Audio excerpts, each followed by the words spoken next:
Muito boa tarde, tudo bem com vocês? Como estão as coisas? É o nosso momento, a oração-ação chegando, nosso grupo de estudos. Tudo bem com vocês? Sejam todas e todos muito bem-vindos. É o momento, vivemos o momento mais significativo de mudança espiritual de todas as nossas vidas. E vivemos também o momento mais importante de mudança espiritual dentro dessa vida. Ou seja, é agora.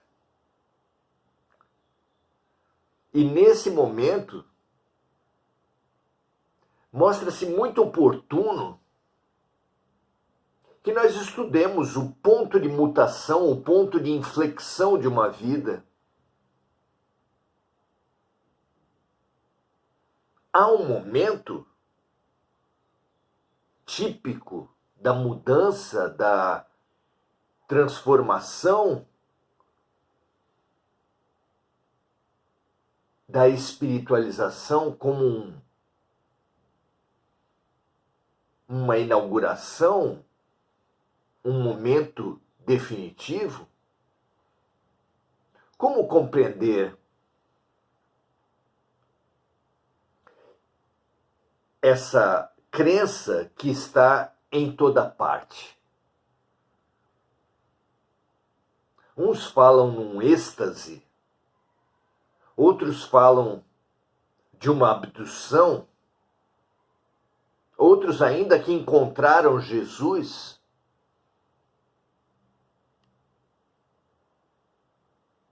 Há, então, um determinado momento de eclosão da espiritualidade? O que vocês acham?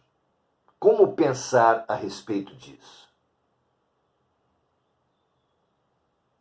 Vale a pena, não é? Se estamos na encarnação de maior mudança e no ponto de maior mudança dessa encarnação, estudar essa mudança, estudar essa eclosão, estudar esse mecanismo de transformação espiritual é, sem dúvida, um momento fundamental. Vamos lá? Vamos ver o que Emmanuel fala a respeito disso? Nesse livro, O Consolador, que é o nosso guia de viagem nesse momento. Já passamos por guias extremamente interessantes, como o Livro dos Espíritos.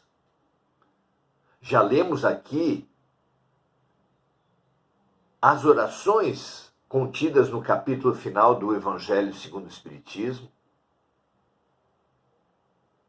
Hoje, já há algum tempo, é claro, e por algum tempo ainda, estamos percorrendo hoje 2 das 411 perguntas feitas para Emmanuel nesse livro. E hoje ele toca exatamente nessa eclosão, nesse ponto de mutação. Vamos ver?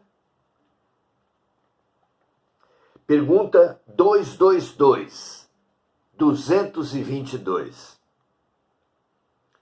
Está formulada nos seguintes termos: que significa o chamado toque de alma, ao qual tantas vezes se referem os espíritos amigos?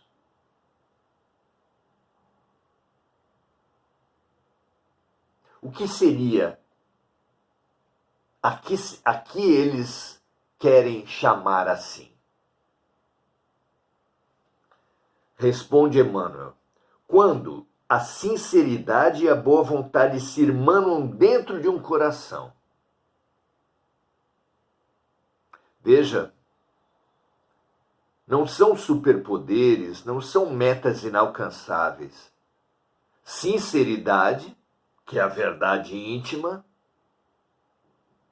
e a boa vontade, que é o combustível íntimo,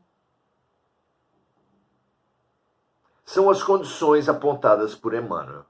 Então, diz ele, quando a sinceridade e a boa vontade se irmanam dentro de um coração, faz-se no santuário íntimo a luz espiritual para a sublime compreensão da verdade.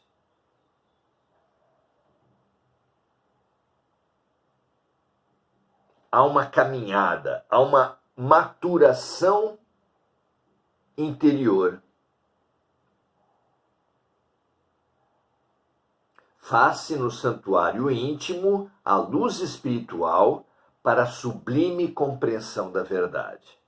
Esse é o chamado toque da alma, impossível para quantos perseverem na lógica convencionalista do mundo ou nas expressões negativas das situações provisórias da matéria, em todos os sentidos.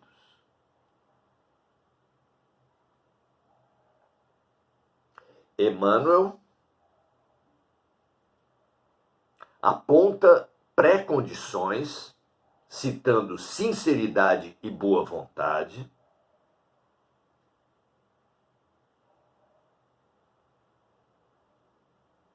como terreno, como preparação de um terreno ou preparação de um evento.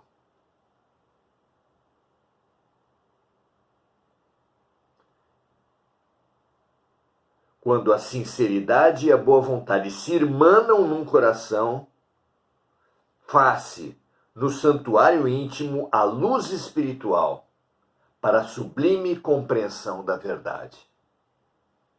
Esse é o chamado toque da alma, impossível para quantos perseverem na lógica convencionalista do mundo. As convenções são a primeira grande cadeia que deve o estudante espiritual, da qual deve o estudante espiritual se libertar. Os condicionamentos do mundo, as formatações, as convenções do mundo, as crenças que amoldam e dirigem as mentes humanas.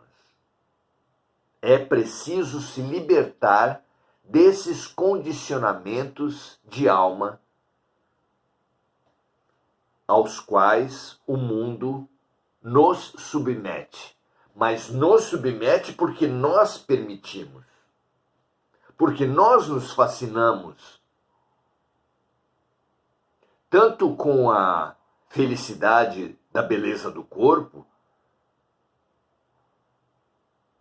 com a felicidade dos prazeres sensoriais, da visão, do tato, do paladar, trazidas inclusive por substâncias psicoativas. Então nós nos fascinamos com a felicidade dos prazeres, dos poderes, do dinheiro, da beleza física, da força física, da vitória pela imposição. Tudo isso constitui o mito do herói, o vitorioso do mundo. Não é?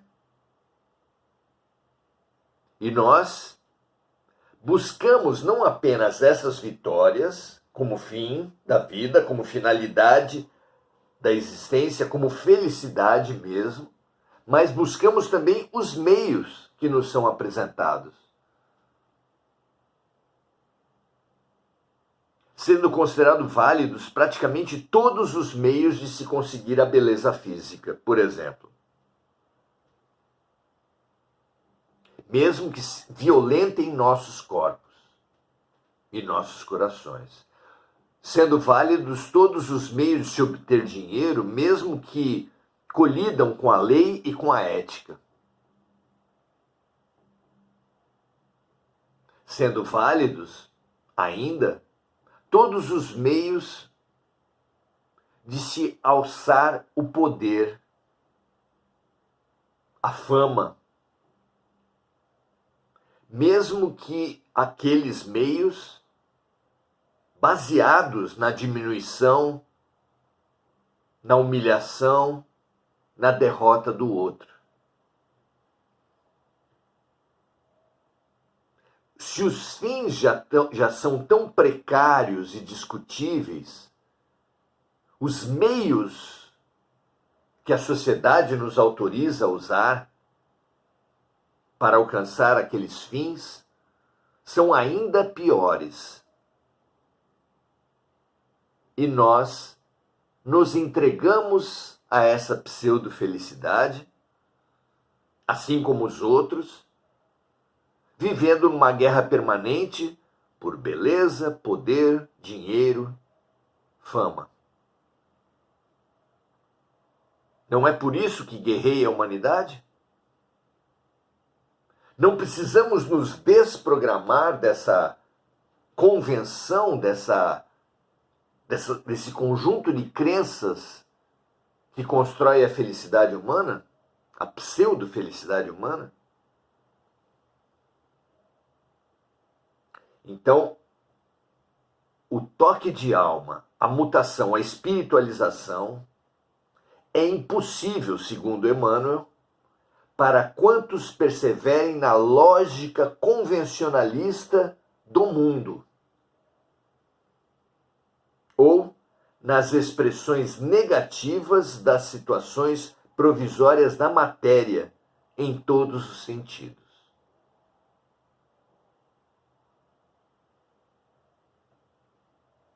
O que são essas situações provisórias da matéria? Algumas já citadas aqui. A beleza, o poder, o prazer. Nada disso é permanente. Tudo isso é relativo ao corpo.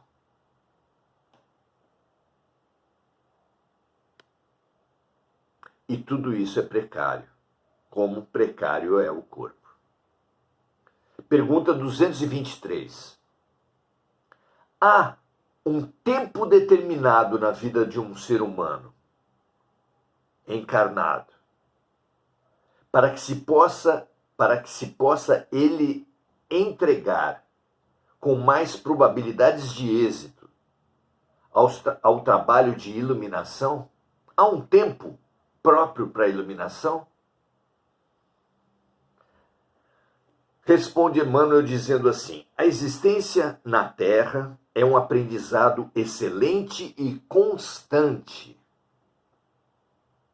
Não há idades para o serviço de iluminação espiritual. Os pais têm o dever de orientar a criança desde os seus primeiros passos no capítulo das noções evangélicas.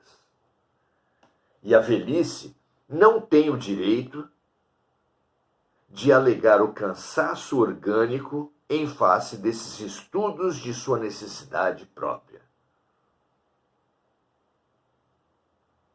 Então a criança deve receber bases da sua iluminação por parte de seus pais, e os idosos jamais devem desistir das tarefas inerentes à sua própria espiritualização. Termina Emmanuel dizendo: é certo que as aquisições de um velho, em matéria de conhecimentos novos, não podem ser tão fáceis como as de um jovem, em função de sua instrumentabilidade sadia, fisicamente falando. Emmanuel deixa claro aqui que não ignora que nos primeiros anos da vida se tem mais flexibilidade, que ele chama de instrumentabilidade sadia, fisicamente falando. E continua: os homens mais avançados em anos têm, contudo, a seu favor as experiências da vida, que facilitam a compreensão e nobilitam o esforço da iluminação de si mesmos. Considerando que, se a velhice é a noite, a alma terá no amanhã do futuro a alvorada brilhante de uma vida nova.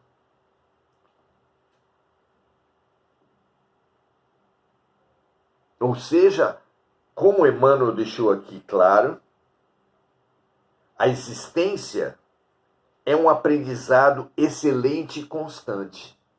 Obedece a ciclos que têm características próprias, mas são todos parte de um processo de aprendizado. Assim como as fases da Lua são todas referentes ao mesmo astro, os ciclos da vida, os momentos da vida, também são referentes ao mesmo ser, tendo cada um características próprias, mas todos eles propícios à expansão e ao aprendizado. Na carne, a infância nos abre a certos tipos de aprendizado, melhor do que outros. Na adolescência também, na idade adulta também, na maturidade também. A cada momento tem-se uma melhor aptidão de certas situações. O vigor físico da infância, os hormônios da adolescência, as preocupações materiais da idade adulta, muitas vezes servem como bloqueios dos poderes espirituais, das mediunidades e principalmente da reflexão espiritual. Já a proximidade com a morte, a maior debilidade do corpo físico, dos hormônios, favorecem muito da abertura de alma para a temática espiritual. Não é à toa que praticamente todos os templos religiosos têm uma quantidade de idosos maior do que qualquer outra fase do desenvolvimento humano.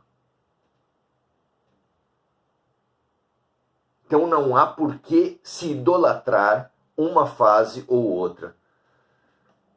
Na infância se aprende mais, na adolescência se tem mais energia, na idade adulta se tem mais maturidade, mas na madureza, com uma menor dependência do corpo, uma menor força da prisão do corpo, também existem grandes possibilidades que devem ser bem usadas no nosso processo de espiritualização.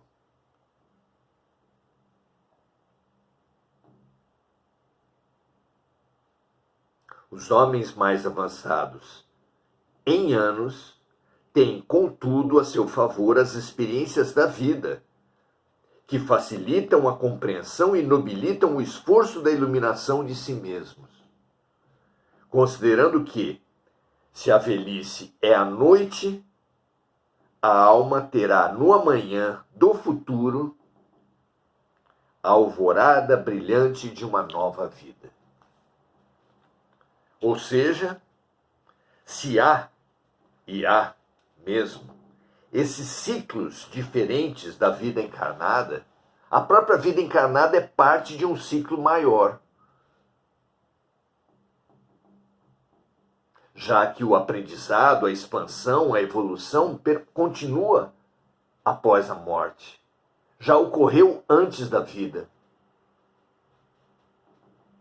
Tudo fazendo parte do mesmo processo de expansão da consciência.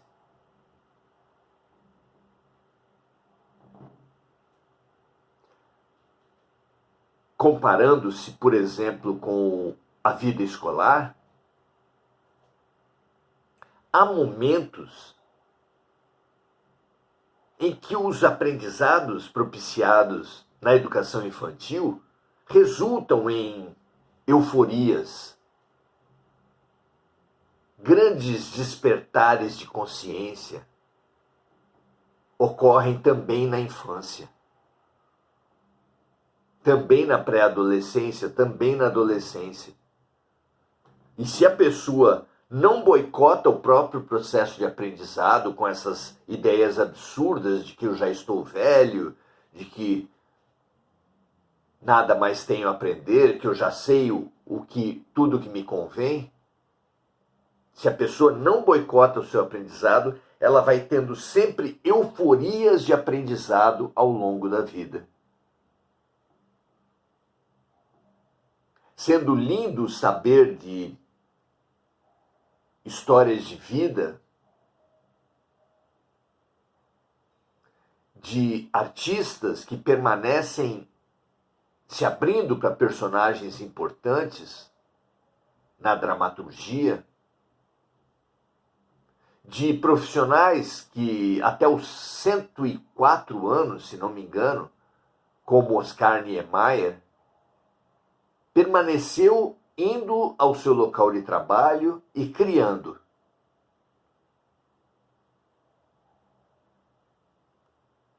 Abrir-nos a um aprendizado e a um trabalho constante.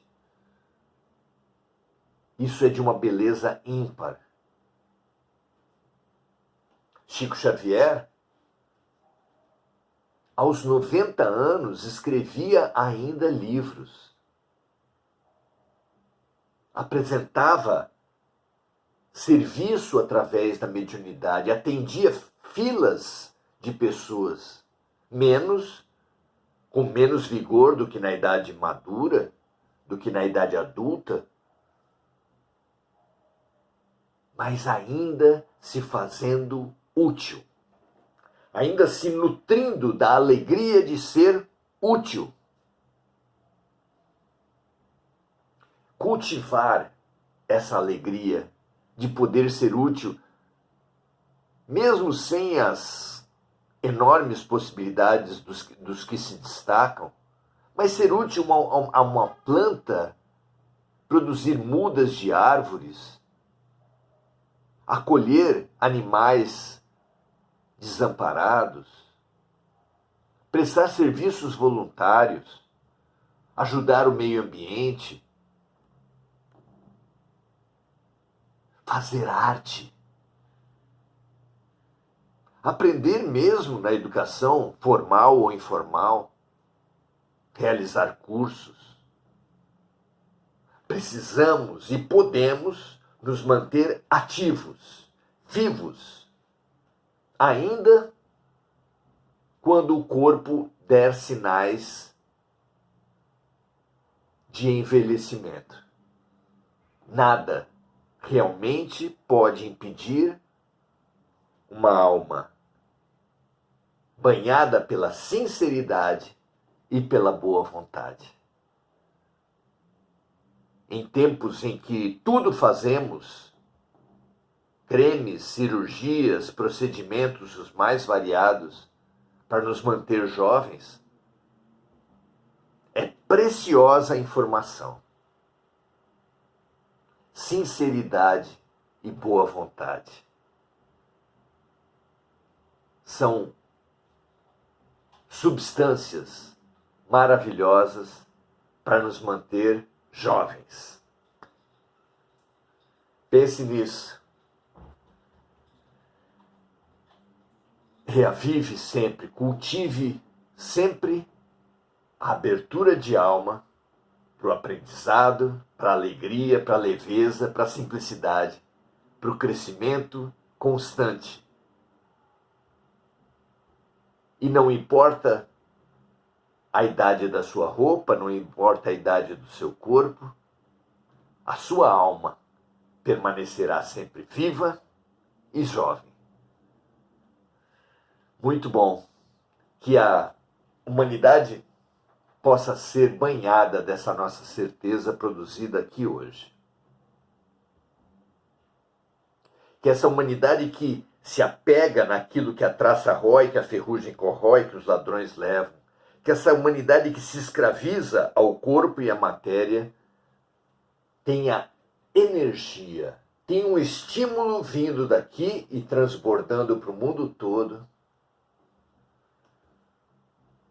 para buscar os bens, os dons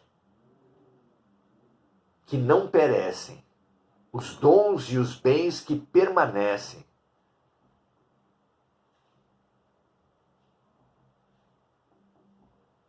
Libertar-se do apego à matéria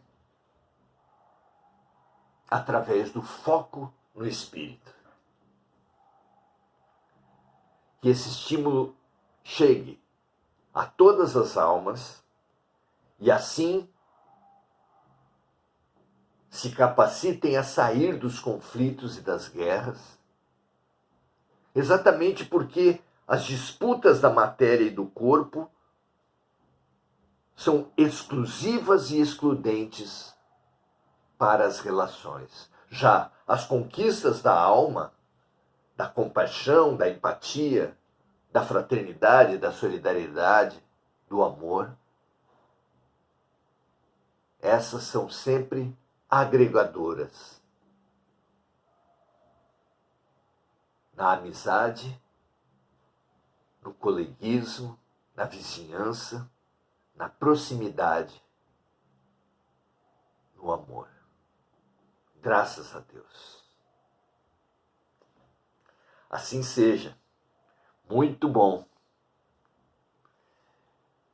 Vamos então saudar os amigos, Marco Aurélio Trindade dando seu boa noite, assim como Enir Cajazeira dando graças a Deus, Mônica Silva lembrando sempre de amigos encarnados e desencarnados, através da lembrança da Mônica, nós endereçamos nossa energia estimulante, encorajadora, propiciadora de lucidez, não apenas para os lembrados pela Mônica, mas para aqueles que estão no coração de todos aqueles que se envolvem ao vivo ou em gravação, transformados assim em multiplicadores de luz, multiplicadores de força, multiplicadores de sinceridade e de boa vontade. Que assim seja. Mônica também vibrando pela paz mundial e pelas vítimas dos desastres climáticos. Essas chuvas de hoje certamente perturbaram a vida de muita gente, que eles recebam esse influxo de energia vindo daqui, mantenham a fé e mantenham a esperança. Porque, como disse Maria a Chico Xavier, isso também passa.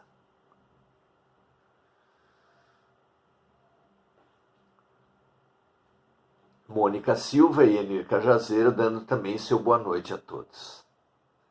Muito felizes por todos, muito bom estarmos aqui em amizade, em fraternidade, em cooperação, em compaixão.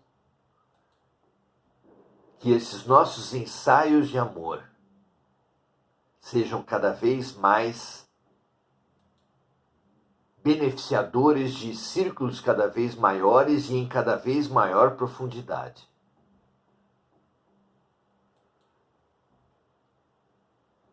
Empatia, compaixão, fraternidade e amor para todos.